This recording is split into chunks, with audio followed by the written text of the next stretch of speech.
Salut tout le monde, j'espère que vous allez bien. On se retrouve pour une nouvelle vidéo astuce sur le logiciel Wondershare Filmora. Et dans cette vidéo, on va découvrir ensemble les bases du logiciel. J'avais fait une précédente vidéo où j'expliquais comment choisir les bonnes versions par rapport à votre utilisation. Et là, on va voir un peu les bases. N'hésitez pas à mettre un petit like, à vous abonner, un commentaire et à booster cette vidéo. Et on est parti. Alors déjà par défaut, vous pouvez choisir les différents formats, soit le 16/9 ou bien le 9/16. L'avantage du 16/9, c'est le format de votre écran tout simplement ou de la télé. Et le format 9/16, c'est tout simplement le format sur TikTok, des shorts, etc. ou bien le format de votre téléphone. C'est plus simple à comprendre comme ça. Après, on a d'autres paramètres à voir, IA, etc. qu'on verra dans d'autres vidéos. On va prendre comme exemple pour commencer 16/9. Pour enregistrer une vidéo, c'est très simple, vous cliquez sur ce petit logo là, et là vous parlez, et quand je parle, on a des petits trucs verts qui prennent de plus en plus d'espace, et c'est par rapport à l'intensité de ma voix. Comme je parle fort, ça prend plus d'intensité, et ça montre à peu près comment est jaugée votre voix avant de commencer l'enregistrement. On peut cliquer sur démarrer l'enregistrement, on peut choisir le périphérique, donc votre micro. Donc si vous avez branché plusieurs micros, vous pouvez choisir le périphérique qui vous intéresse.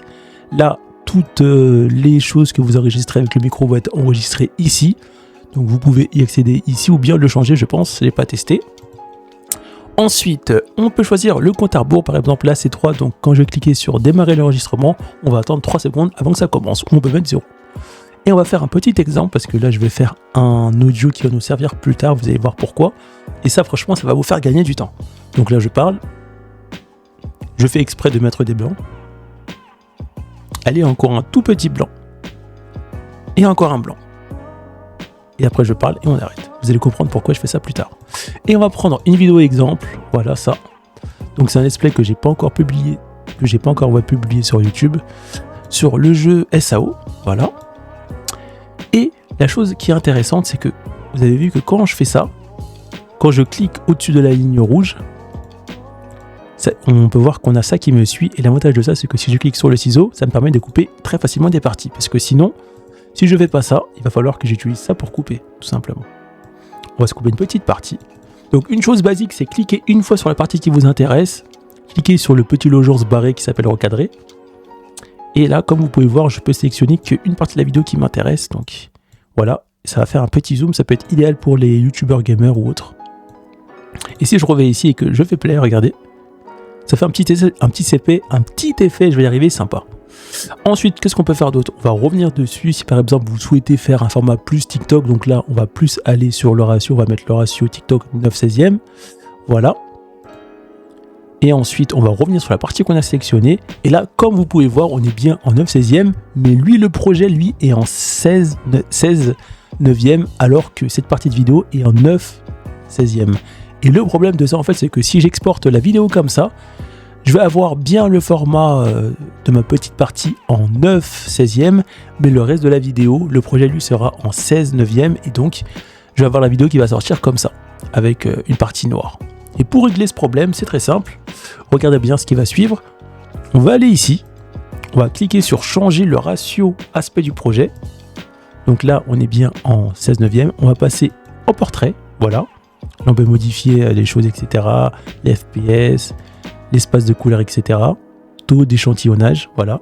Et je fais OK. Et là, on va dire les parties noires sont disparues parce que j'ai transformé le projet qui était de base en 16/9 en un projet 9/16. Et là, je peux cliquer sur exporter et publier. Donc, très important de le savoir.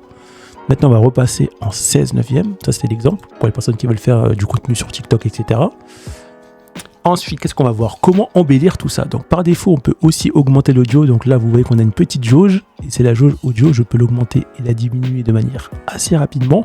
Si par exemple, vous mettez une musique et que vous souhaitez augmenter l'audio parce que par défaut, l'audio n'est pas à fond, vous faites ceci. Maintenant, si je double-clique dessus, hop, ça va m'ouvrir un petit menu avec vidéo, audio, vitesse, animation et couleur. Dans vidéo, on a le basique, masqué, etc. ou mise en forme sur l'IA. Ça, on verra ça dans une autre vidéo. Alors, les choses basiques, c'est tout simplement de pouvoir modifier ça. Hop, comme vous pouvez voir, ça. Bon, c'est pas forcément très intéressant. Après, ça peut être intéressant si c'est associé à plein d'autres choses, à des effets. On verra ça dans d'autres vidéos. Mais voilà. Ensuite, la chose qui nous intéresse aussi, c'est l'audio. Voilà, parce que on peut modifier l'audio d'une manière très simple. Hop, Alors, faut que je remonte un petit peu. Ajustement.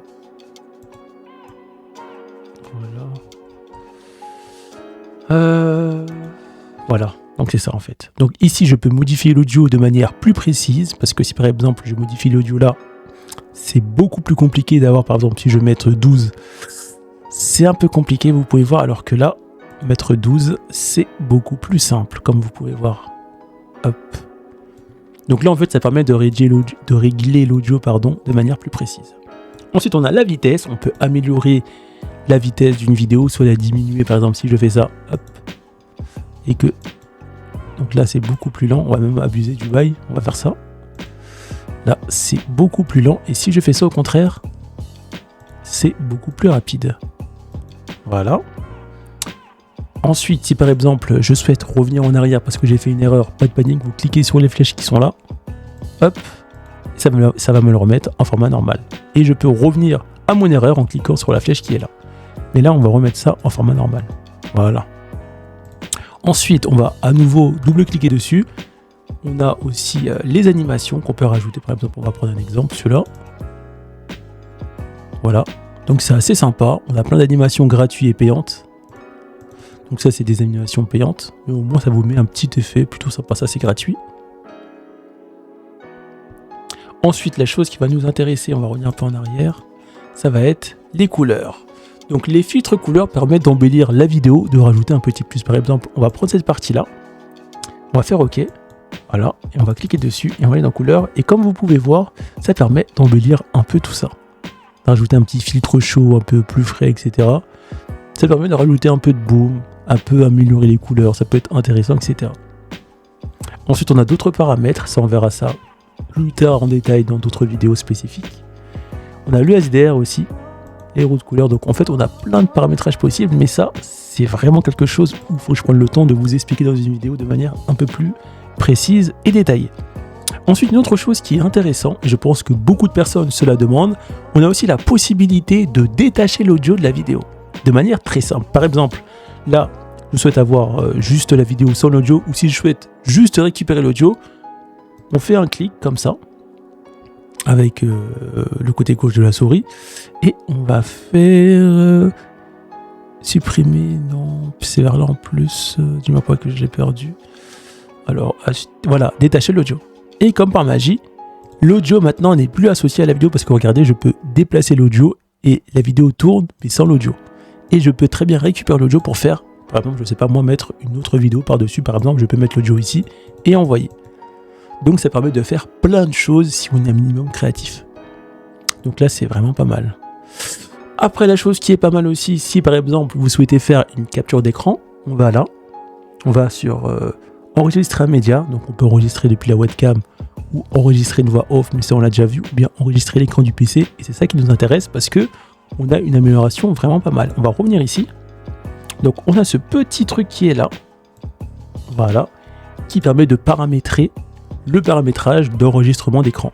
Donc déjà on peut choisir la zone, donc là on a un format TikTok, hop, fenêtre ou complet, voilà. La chose qu'on va faire, nous, attendez un petit peu, hop. On va revenir comme ça. On va laisser fenêtre hein, parce que j'ai envie de récupérer ça. Ah, cliquez ici, ok, voilà. Maintenant c'est configuré. On va mettre complet plutôt, cliquez ici, voilà. J'arrive pas à le monter. Bon ben on va le laisser comme ça. Donc j'avais vu qu'on avait un paramétrage. Donc là, si vous avez une webcam, vous pouvez l'activer ou la désactiver ici. Dans les paramètres, on peut voir différentes choses à régler. Ça, c'est pas le plus important. Le plus important que j'avais vu, c'est qu'on pouvait régler avec précision, voilà, les différents formats qu'on a. Donc là, on peut choisir par exemple le format TikTok, le format YouTube, de manière très précise. Et c'est ça en fait qui est vraiment pas mal.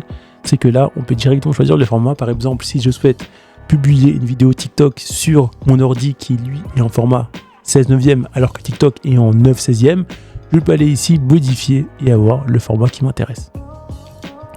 Donc voilà, après vous cliquez sur démarrer et ça va enregistrer l'écran. Malheureusement, je ne peux pas le faire avec vous parce que si j'enregistre alors que j'utilise un autre logiciel qui fait une capture vidéo, ça va créer un conflit. Donc voilà, mais au moins maintenant vous savez.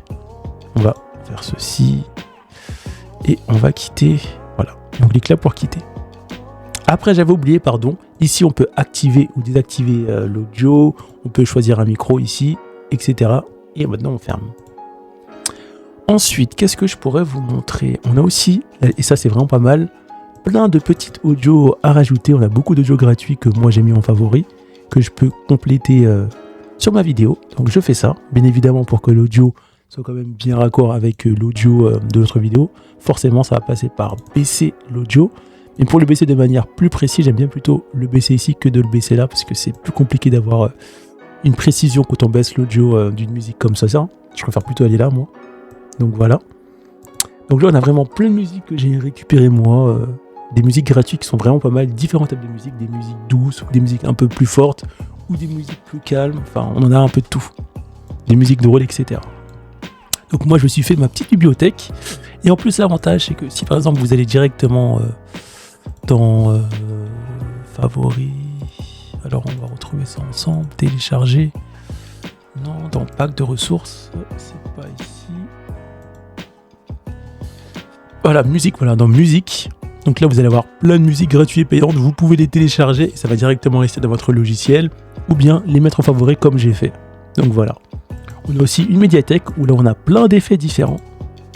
Vraiment pas mal qu'on peut ajouter à notre vidéo. On en a plein. On peut même les paramétrer ici. Alors, on peut cliquer ici pour avoir même des effets en 7/9. Donc là, il n'y en a pas. Donc là, on a des effets en 7/9, donc c'est vraiment pas mal. On peut paramétrer pour avoir différents effets. On peut choisir ça, etc. Des effets pour s'abonner. Donc là, c'est que format 16/9 parce que j'avais défini ça par défaut. Là, on va mettre tout et on va confirmer. Et comme vous pouvez voir, on a vraiment plein de choses. Donc, le petit logo avec le diamant, on va dire un peu rose ou rouge un peu, mi-rose, mi-rouge, ça veut tout simplement dire que c'est payant. Moi, j'ai pris la version gratuite à vie, donc je peux pas avoir accès. Mais en tout cas, on a plein de petits trucs qu'on peut rajouter dans la vidéo. On a aussi la partie audio qu'on avait vu ensemble, la partie titre, si vous souhaitez ajouter un titre. Donc moi, par défaut, j'ai pris ces titres-là, parce que ça, c'est un titre assez basique, mais intéressant. Si je mets... Mais avec... voilà. L'avantage, c'est que, regardez, je peux mettre ça ici, et double-cliquer dessus, et rajouter une petite modif, changer la police, pour avoir une police plus... on va dire plus grosse, changer la couleur de police, comme vous pouvez voir. On va revenir dessus. Voilà. Donc là, j'ai plein de polices gratuites que je peux changer. C'est avec ça que je faisais mes miniatures. Là, j'ai un peu arrêté de le faire avec, mais au tout début, c'est avec ça que je faisais. Et c'est plutôt assez stylé.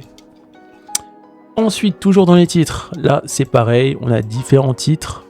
Donc, on va descendre sous-titres avec l'IA. Ça, j'ai pas testé, mais je ferai ça un jour. Alors, mes fichiers, tendances, voilà. Et là, on peut choisir les titres qu'on veut. Bien évidemment, comme pour l'audio, etc., médiathèque, on a des gratuits et des payants. Forcément, les meilleurs, ça va être forcément les payants. Ça fait un peu mal, mais c'est comme ça.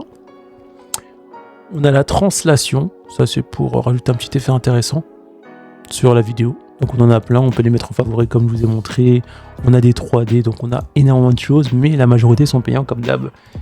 Des effets qui peuvent être intéressants. Moi, un effet que j'utilise beaucoup, c'est la mosaïque pour cacher des informations parfois personnelles qui sont sur mes vidéos. Hop, je le mets là, je peux le bouger là, et ça reste. Donc, on a plein d'effets de mosaïque différents, plein d'effets intéressants. Ça, c'est à vous de voir celui qui vous intéresse. Ici, on a d'autres filtres, on a des autocollants qu'on peut rajouter dans la vidéo, comme ce scribe, la petite flèche, etc. On prend l'exemple de ça que je mets directement ici. Et je peux bien sûr le régler comme ceci. Hop. Si j'arrive à récupérer ça, je peux le faire bouger normalement. Hop.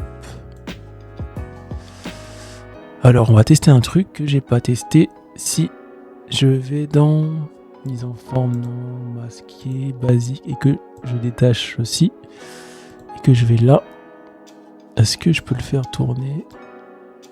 Ah voilà, c'est ça. Là, je peux le faire tourner comme je veux. Hop. Et on peut le diminuer ou l'augmenter, le faire tourner, et voilà. Et après, les modèles. Donc ça, c'est plus pour les intros, etc. Par exemple, si je prends ça et que je le mets là, donc ça va le télécharger, même si je vais probablement jamais l'utiliser. Alors, revenir modifier. Ah non, je peux pas. Donc on va prendre un modèle gratuit du coup, pour l'exemple. Hop, donc ça c'est un modèle gratuit, voilà. Par contre, le téléchargement, il est quand même long. Et pourtant, c'est gratuit. Après, c'est vrai que là, il peut le télécharger entièrement. Donc, par défaut, on peut modifier le titre de la cinématique. En fait, l'avantage d'avoir des modèles préfaits, c'est que là, on peut mettre une petite intro YouTube ou une petite intro d'une autre vidéo. Par exemple, je vais mettre... Yeah, on va mettre ça. Hop. Et après, là, on a encore une autre chose à modifier, je crois. Bref, on va faire ça pour vous montrer. Et ça va donner ça du coup. Ça aussi, on peut le modifier, etc. Donc, tout est modifiable. C'est plutôt pas mal. Après, on a des modèles gratuits. On peut aller sur un filtre qui est ici pour afficher les modèles gratuits, je crois. Je sais plus si l'enlever, mais avant, c'était possible. Non, je vois plus le truc qui affiche les trucs gratuits. Mais en tout cas, on a plein de modèles à tester. Donc voilà, je vous ai montré un peu la base du montage vidéo. Ici, on peut prendre une capture directement de ça. Hop. Par exemple, je peux avancer comme ça, ou venir ici, ou faire ça, et prendre des captures ici. Ça peut être utile pour différentes choses. Ici, on peut couper, augmenter le son. Je l'ai coupé pour faire la vidéo. On a ça. Ça, c'est le mélangeur audio. Je pense qu'une vidéo dédiée peut être intéressante parce qu'on a plein d'effets. Avec ça, on peut notamment faire en sorte que la personne qui met des écouteurs entende une partie de la vidéo sur l'oreille gauche, une partie de la vidéo sur l'oreille droite et une partie de la vidéo sur les deux oreilles. Donc on a plein d'effets possibles à faire. Et je pense que ouais, ça va être tout. Ah, j'avais oublié une chose assez basique qui est hyper importante. On va prendre le cas de ça. Regardez bien. Là, on a tout ça. Si par exemple, j'ai fait une image ou une miniature YouTube avec tout ça, et que je souhaite exporter la vidéo, mais sans le mais, sans ça ou sans la mosaïque, soit je supprime, mais si par exemple je souhaite faire un bout de vidéo avec et ensuite récupérer ces choses-là, genre la flèche, le mais ou la mosaïque, on va tout simplement ici. Regardez bien. Donc là, dans la partie où j'ai mis ça, je peux soit faire ceci. Donc si je clique sur le cadenas, je ne peux pas le supprimer. Soit couper le volume, ou soit faire ceci, activer ça. Donc ça, c'est pas forcément hyper intéressant. Désactiver le solo, mais moi, la chose qui va m'intéresser, c'est celui-là, cacher la piste. Et quand je casse la piste, ça m'évite de la supprimer. Pareil pour la mosaïque. Je la supprime, mais pas vraiment, en fait, c'est juste qu'en fait, je la cache. Et comme ça, je peux exporter la vidéo, et une fois terminée, et que j'ai besoin de repartir sur ça, je les récupère tout simplement. Donc voilà, c'était une fonctionnalité, on va dire, assez basique, mais qui reste pas mal, cela dit. Et après, je pense que voilà, je pense que pour un début sur Filmora, ça reste pas mal. Après, on a d'autres bases que j'aurais aimé aborder, mais ça va trop condenser la vidéo. Mais là, vous pouvez faire des vidéos assez simples, de manière assez facile. Donc voilà, on arrive à la fin de cette vidéo. Si ça vous a plu, pensez bien à mettre le petit like, à vous abonner, et on se retrouve pour une prochaine vidéo. A plus!